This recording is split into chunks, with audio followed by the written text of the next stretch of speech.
एक घने जंगल में एक चतुर मोर रहता था। मोर अपने सुंदर पंखों और मीठी आवाज के कारण जंगल के सभी जानवरों के बीच प्रसिद्ध था।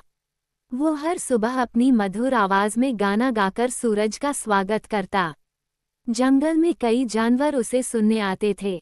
उस जंगल में एक चालाक लोमड़ी भी रहती थी। लोमड़ी हमेशा अपनी भूख मिटाने के लिए नए नए तरीकों से शिकार करती थी।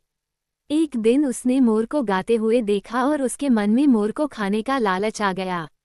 उसने सोचा, अगर मैं इस मोर को पकड़ लूं, तो कई दिनों तक मेरी भूख मिट जाएगी। लोमड़ी ने मोर से दोस्ती करने की योजना बनाई। वह धीरे धीरे मोर के पास गई और मधुर आवाज में बोली, ओ प्यारे मोर, तुम तो जंगल के सबसे सुंदर और बुद्धिमान पक्षी हो। तुम्हारा गाना सुनकर मेरा मन आनंद से भर गया। मैं तुम्हारे पास आई हूँ ताकि तुम्हारे साथ दोस्ती कर सकूं। मोर चालाक था। उसने लोमड़ी की बातों को ध्यान से सुना और सोचा, ये लोमड़ी मुझसे दोस्ती क्यों करना चाहती है? जरूर यह कुछ चालाकी कर रही है। लेकिन वह लोमड़ी को जवाब देते हुए बोला, धन्यवाद बहन लोमड़ी, तुम्हारी प्रशंसा सुनकर मुझे बहुत खुशी हुई। मैं भी तुमसे दोस्ती करना चाहता हूँ।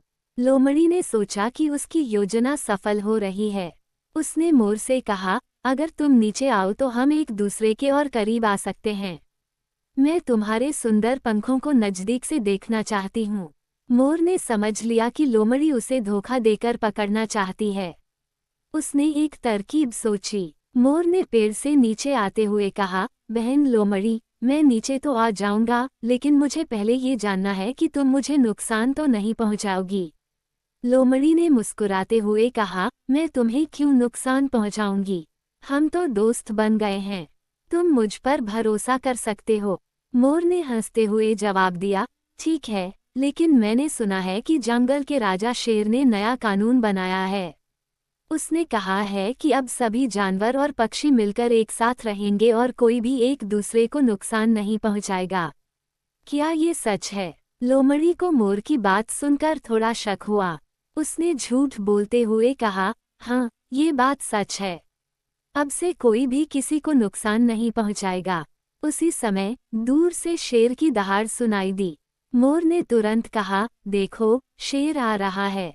वो इस नए कानून के बारे में बात करने आ रहा होगा। चलो, हम उसे साथ में स्वागत करते हैं। शेर का नाम सुनते ही लोमड़ी घबरा गई। उसने सोचा, अगर शेर ने मुझे यहाँ देख लिया तो वह मुझे खा जाएगा। ये सोचकर लोमड़ी वहां से भाग गई। मोर ने राहत की सांस ली और मुस्कुराते हुए कहा, चालाकी हमेशा बुरी नीयत से नहीं चलती। अगर दिमाग ठंडा रखो तो मुश्किल से मुश्किल स्थिति से बचा जा सकता है। इस प्रकार चतुर मोर ने अपनी बुद्धिमानी से न केवल अपनी जान बचाई बल्कि लोमड़ी को भी सबक सिखाया। चाहिए शिक्षा, चालाकी का सामना हमेशा बुद्धिमानी और धैर्य से करना चाहिए। दूसरों की प्रशंसा और मीठ